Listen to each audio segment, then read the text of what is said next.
Alors, comment arrêter le fléau des jeux d'argent, chicha et autres dans notre communauté qui part en cacahuète en France? Très bonne question. Wallahi, akhi, j'ai aucune réponse là-dessus. De manière concrète, hein, c'est-à-dire une solution là tout de suite comme ça. Honnêtement, moi je pense que s'il y a autant de gens de notre communauté qui s'adonnent aux jeux de hasard, c'est en réalité de l'ignorance de leur religion, tout simplement. La majorité des jeunes, des jeunes qui se prennent pour des musulmans, en réalité, ils font pas salat, ils connaissent rien du Coran, ils connaissent rien de la vie du messager d'Allah, ils connaissent pas les versets relatifs aux jeux de hasard. Lorsqu'Allah Azza wa Jal dit éloignez-vous des jeux de hasard et du vin, car ce sont des ruses du shaitan.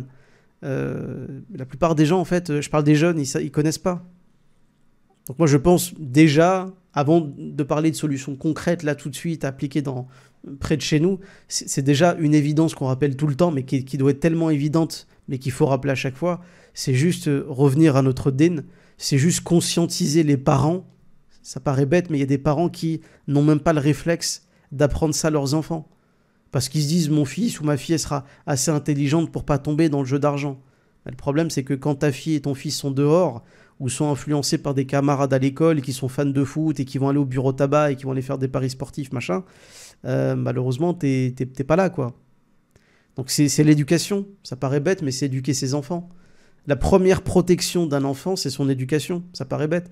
Si vous voulez mettre une ceinture de sécurité autour de vos enfants, c'est pas en les grondant, c'est pas en les privant d'eux, c'est en les éduquant. Ça paraît juste évident et bête, mais si les parents faisaient leur boulot en ce qui concerne la transmission de la religion, au moins 90% de ce genre de problème-là n'existerait même plus dans notre communauté. Mais malheureusement, tu as des gens qui ont délaissé cette éducation. Et je dis pas que les parents font pas l'éducation de leurs enfants, mais il y en a qui délaissent clairement l'éducation religieuse. Et ça, pour moi, c'est le principal problème, en vrai. Si tu fais ça, tu évites 90% de ce type de problème, ça c'est sûr. Après, concrètement, ce que tu peux faire contre, je sais pas.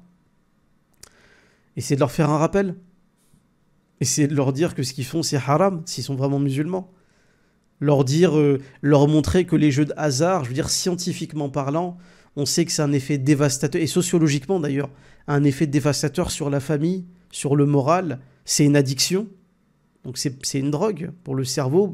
Parier en espérant gagner, c'est une drogue. Donc ton cerveau, tu vas commencer à programmer ton cerveau à kiffer le fait de vouloir gagner de la thune. Leur prouver par exemple que la Française des Jeux est une gigantesque arnaque dans le sens où le seul gagnant dans le jeu d'argent, c'est le casino. Hein. Vous connaissez la règle. Au casino, c'est le casino qui gagne de l'argent, c'est pas vous.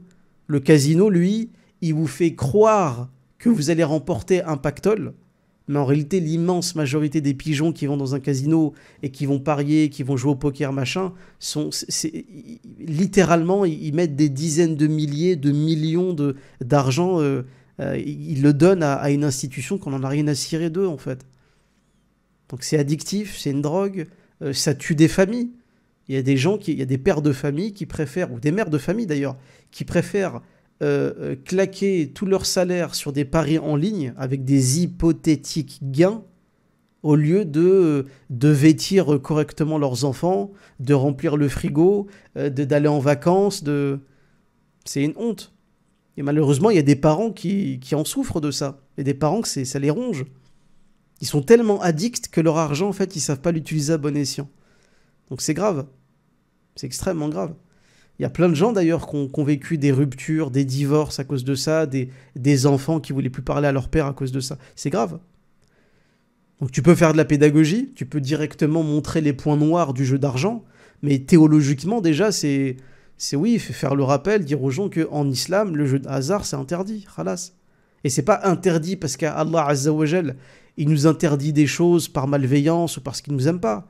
C'est parce qu'Allah Azza wa Jal, il aime sa créature et qu'il veut que sa créature soit la plus noble possible, soit debout, et pas avilie par un système dégueulasse de jeu de hasard. Donc il y a plein de choses à dire, en fait, il y a plein de choses à faire, je pense. Mais je pense que la première chose à faire, c'est l'éducation. C'est évident. si tu veux éviter que des jeunes musulmans ne tombent pas dans ça, bah, c'est l'éducation, c'est éduque tes enfants. C'est apprends la base de ta religion et enseigne-leur. Et à la fin, c'est une sécurité.